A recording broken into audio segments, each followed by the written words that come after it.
everyone.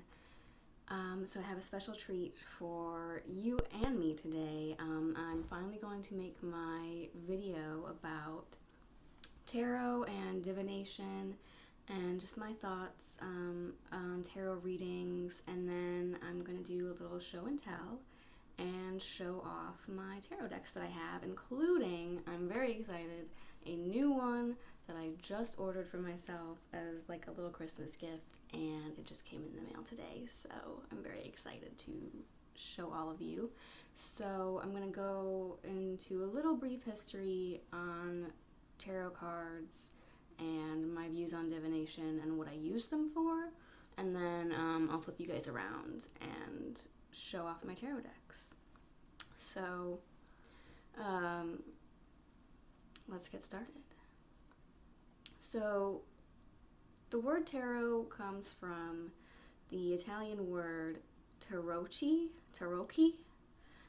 or the French word triomphe, which were the names of some playing card decks that were used back in medieval times. And prior to medieval times, it's not really known where these cards, these decks of playing cards came from or where they originated. There are some people that think that they may have originated in Egypt, and there are those, among those people, those who think that tarot cards originally came from the Book of Thoth. But it's really not known for sure where the cards came from before the first records started to be written down about them in the Middle Ages. Actually, tarot as a form of divination is relatively new as a form of practice. It really didn't start being used for things like cartomancy and divination until the 18th century, which I think was kind of when there was this general resurgence in interest in the occult. Like transcendentalism was really big. People were just kind of fascinated by the other side, and you'd have all these hoity-toity Victorian ladies holding seances in their parlors and all of that fun stuff. But that's kind of when tarot cards and playing cards first began to be used. And one thing that I think I remember reading was that they might have switched from, using a more traditional form of tarot decks, the way we think of them now, to do fortune telling and that kind of thing, to using playing cards to do it because of like the whole persecution against witchcraft or anything that was perceived to be witchcraft, which I'm sure like any type of divination would have been. So if, say, you wanted to hang out with your friends and do like some tarot card readings, but the authorities came by and were like, hey, what are you doing? You could just say, oh, we're just playing some playing card games. Look, we just have a playing card deck. It's harmless. But I'm not certain if that's true or not. I think that's just something that I remember hearing or reading. But anyway, the word divination comes from a Latin root, divinare, which means to divine or to see. And so for me, tarot reading as a form of divination is first and foremost a means of better understanding ourselves and our own minds, and tapping into that subconscious side of your mind, and not just a way of gaining insight into the future. And so for me personally, I tend to use it more as the former, as like a means of personal insight or a form of guidance, than I ever do for trying to predict the future or things like that, because it's really more of a form of guidance. It can, help you answer questions dealing with like mundane or like trivial earthly matters. But it also, I turn to it more for helping me solve like deeper, complex internal issues. Whenever, shit's just really hit the fan, my thoughts are racing a mile a minute, I'm, of two minds about something and I can't make up my mind, or I just don't know where to go on my path in life, or whatever the situation may be, that's when I turn to tarot, because It's a really good way of almost being able to like meditate and just focus your mind on a particular issue and gain clarity into that issue, because whatever you bring into a reading when you sit down to do tarot, or whatever question or issue you're focusing on going into it, your mind naturally wants to form patterns. It naturally wants to make connections between things. So whatever your mindset is, or whatever question or issue you're focusing on when you go into it, whatever cards you pull, you're going to find some way to apply those cards to your specific situation. And that doesn't mean that it's a fraud, or it's like when people talk about like the horoscopes, well, they're just so generic that could apply to anybody. That's kind of true in a sense. You know, I could pull the same 3 cards for you and for someone else, and depending on what the focus is going into it, you could interpret those same 3 cards in completely different ways, just based on how it's applying to you in your own situation. So that's kind of the way I see it. So it's just a way of identifying obstacles that may be in your path, keeping you from whatever goals you're looking to achieve, and helping you identify ways of overcoming those obstacles using whatever resources you have within you. And so it's just, and now that I'm getting into the whole Norse paganism path, I definitely plan on using it as a form of communication with the gods as well. Because, just for a little history on my own personal background with tarot, I've been doing tarot since I was in high school, so well over a decade now. I actually bought my first tarot deck when I was in high school, and I've had it ever since, and I've added a couple more to my collection along the way. So I'm going to show you those now. Let's begin the show and tell portion. Okay, hello again. My first tarot deck, the one that I purchased back in high school and that I have been using for many years ever since for pretty much all of my readings, is the Hanson-Roberts Tarot deck by Mary Hanson-Roberts. And this is based on the classic Rider-Waite-Smith deck,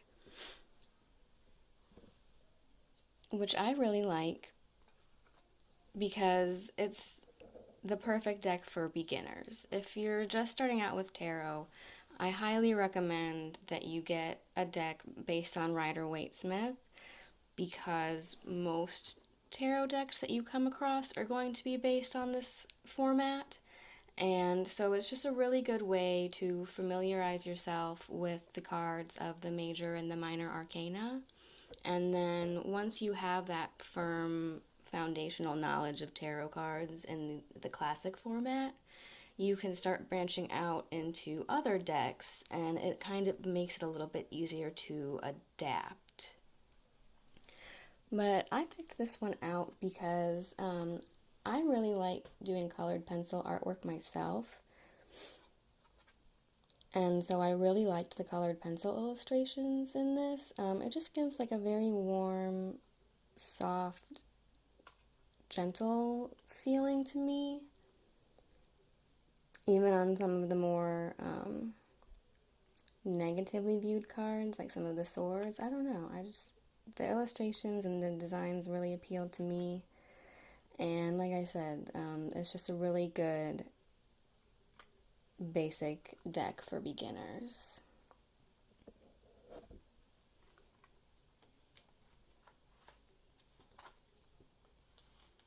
I think the only difference between this deck and some of your more traditional decks is that instead of wands, it refers to this suit as rods, but that's a minor detail. In my mind, I usually refer to them more as wands instead of rods, but it doesn't really make a difference here. So yeah, that is my very first deck. So the second tarot deck that I acquired was actually a gift from my husband, and that is the Wooden Tarot. and it's by an artist called Skullgardenshop on Etsy, and I'll put the link in the description down below.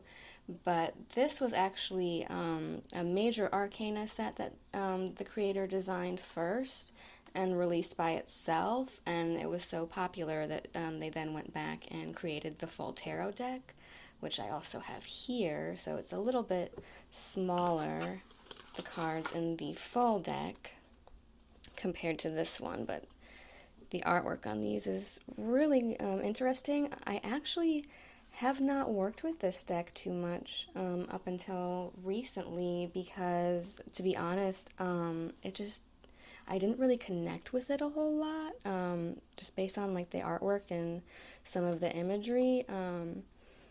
I do like woodland creatures, which I think is what my husband thought would appeal to me about this.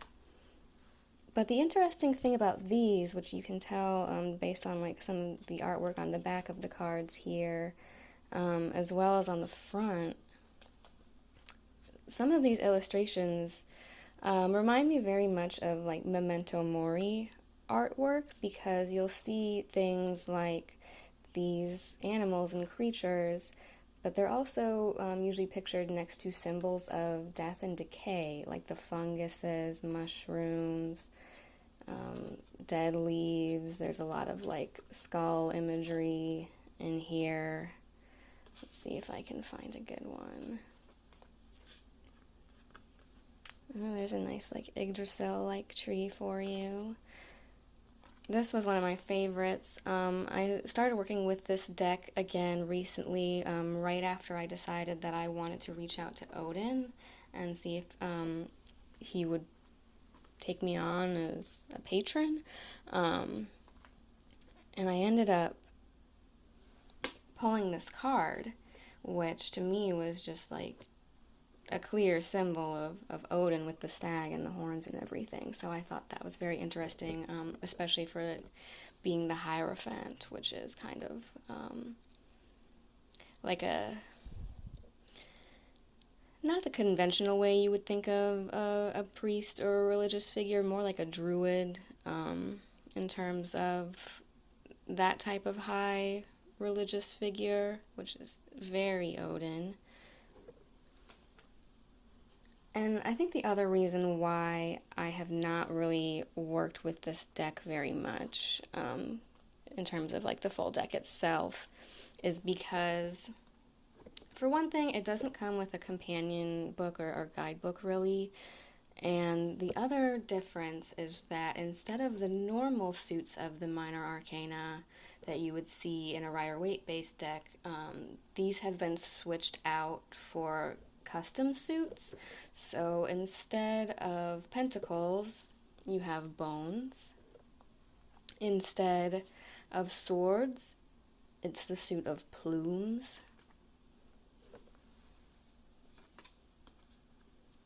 Instead of wands, it's stones.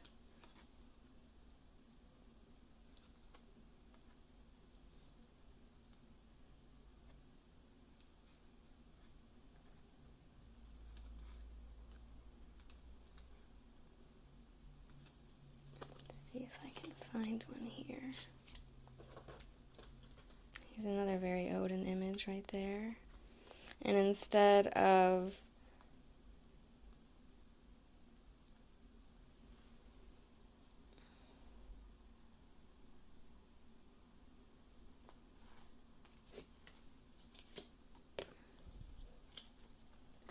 Man, why can I not find one now?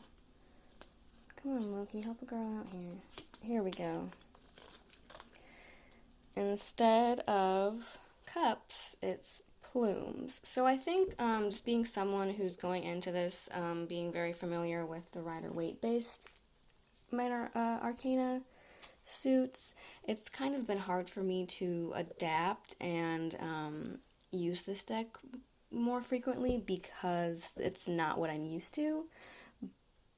And like I said, some of the imagery on these cards can be a little bit jarring at times. In terms of, things like that. Just yeah, that memento mori, reminder of death present in all of the illustration style artwork, is not usually my go-to aesthetic, but coming into paganism as a nature-based religion, and someone who's drawn to not only Norse paganism, but like Druidic paganism and Celtic traditions as well, I've definitely been finding myself more drawn to this deck lately, and I think that I will be using it a little bit more going forward in the future, especially to communicate with particular deities. So that was the Wooden Tarot. So this deck I'm very excited to share because this is the new deck that I just purchased for myself and got in the mail today.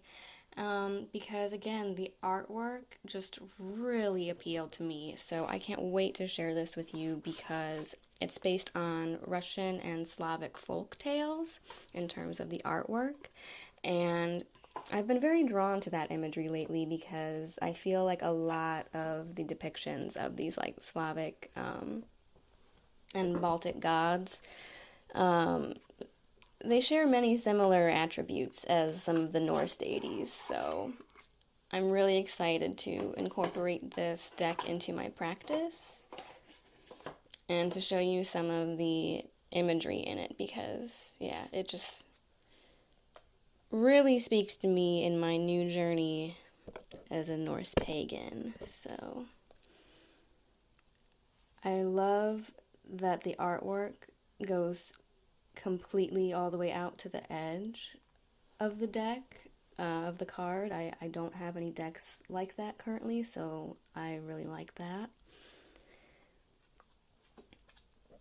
And yeah, these depictions of these archetypes just really resonate with me right now and remind me a lot of these deities that I'm reading about and interested in connecting with. So I think this will be a really good way for me to commune with them.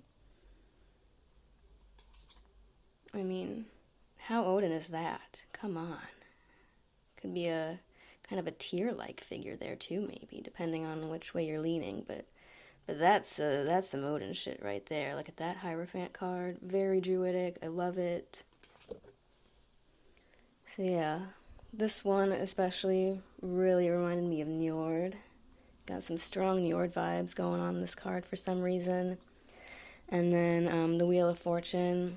We have the Fates there spinning out their threads. One looks very happy about the fates that she is weaving. The other one, not so much.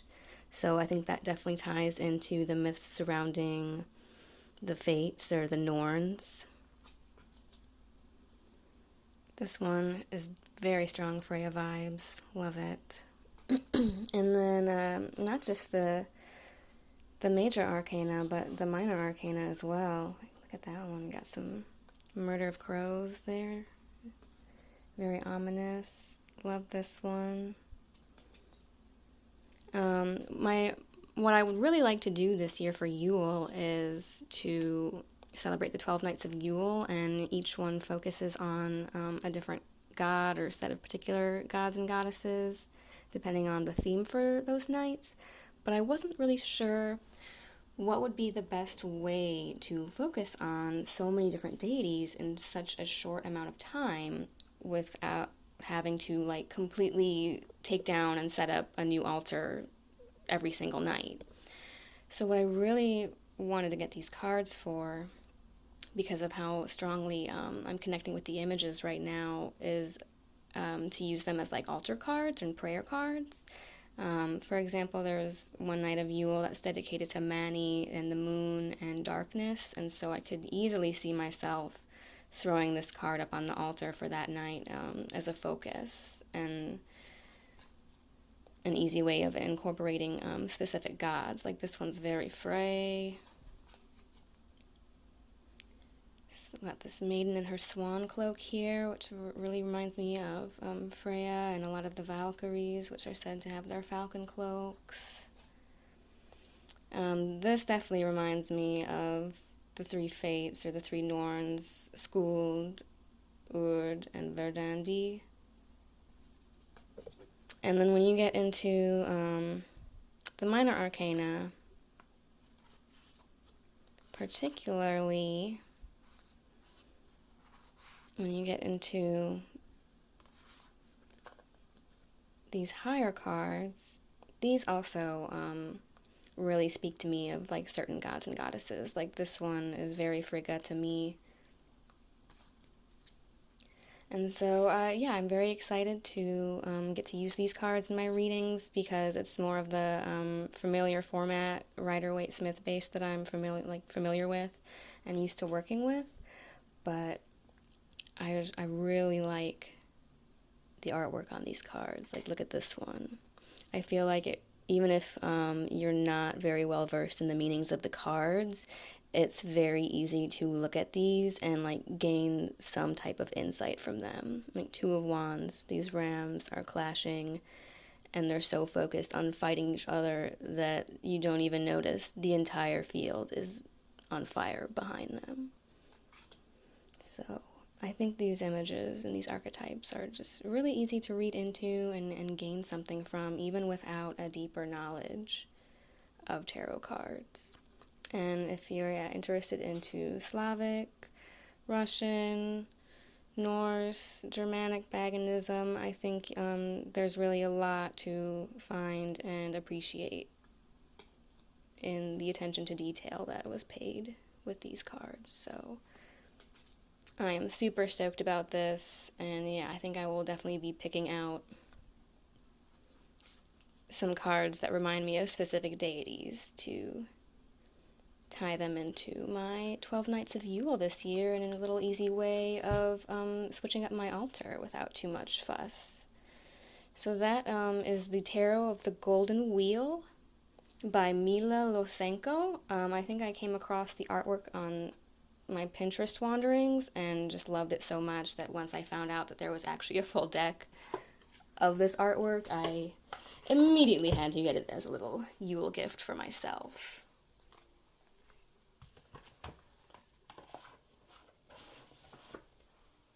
Alright, so the final two decks I have to share with you are my Oracle decks. This one I've also had for a number of years. It's the Traveler's Guide to the Well-Worn Path. And I picked this up a couple years ago after I had a psychic reading done at a shop here in town. And this was the deck that the woman used when she was giving me my reading, which was a specific past life reading. And I really liked the imagery, so I ended up seeking out and purchasing the deck for myself. And so far, I haven't really used this one very much either, just because I'm not as familiar with using Oracle decks. And up until recently, I didn't really have much of a reason to work with this one in particular because it's very Wicca-based.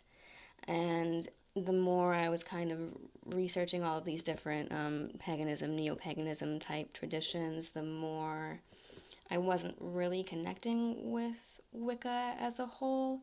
I definitely still incorporate a lot of Wiccan concepts and practices into my Norse paganism, but the very cool thing about this book is it's really good for shadow work.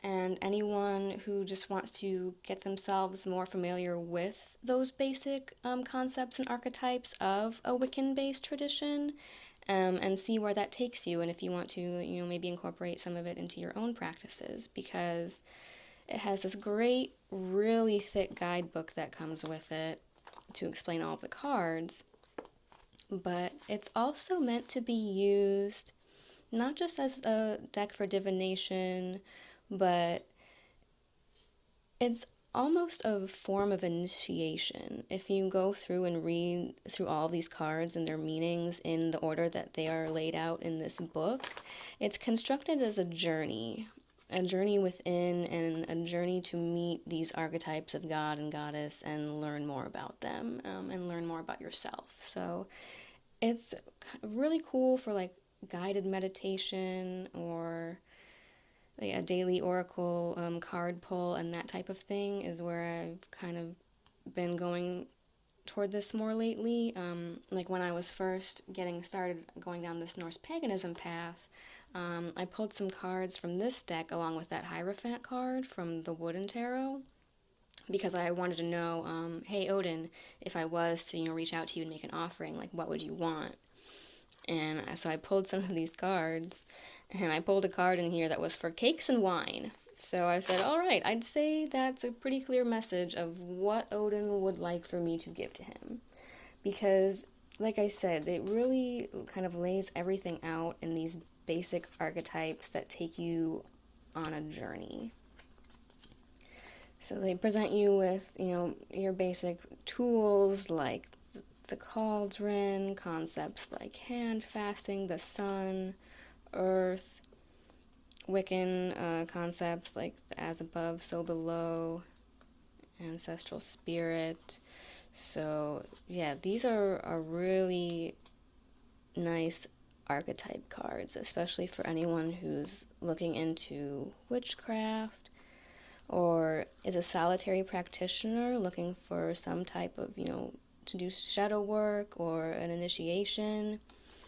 It's a really good deck for that. And so I think I'm going to keep using it kind of in that way of using it to commune specifically with deities, because it's very direct in its concepts. And like I said, things like cakes and wine, pentacles. So I think it'll be a more direct way of communing with and getting messages from my patron and patroness, which is Odin and Freya. So yeah, I haven't worked too much with this deck, but I really enjoy just looking through all of the cards and the accompanying book, because it's really in-depth, explaining everything, and yeah, guiding you through the whole deck as a form of learning. Right, and the last one is my second newest acquirement, which is the Threads of Fate Oracle deck, the Rose Gold edition, which I picked up because I didn't have, I only had that one other Oracle deck at the time, and I really liked the basic archetypes and concepts that came with this one, which are also just very intuitive and straight to the point, easy to understand. Really good for just doing, daily single card pulls. And, I have ADD brain, like, whoa, so sometimes it's really nice to do a little card pull in the morning and just be like, what should I focus on today? I have so many things that I want to do, pulling me in so many different directions. What should I focus on? Or I'm lost, I'm confused. Like, it's been really good, a go-to for me for that type of thing. Just daily meditations, shadow work. And I just kind of want something short, sweet, and to the point.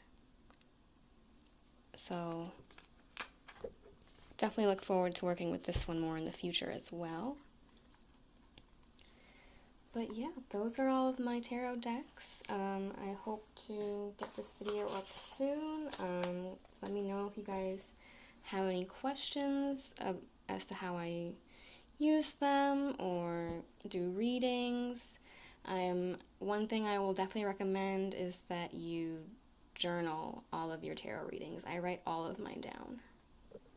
But I look forward to sharing this with you, and maybe next time I do some readings for myself, I might post and share those if that's something people would be interested in. But I definitely hope to be making some more videos to have out in the coming weeks very soon. So until next time.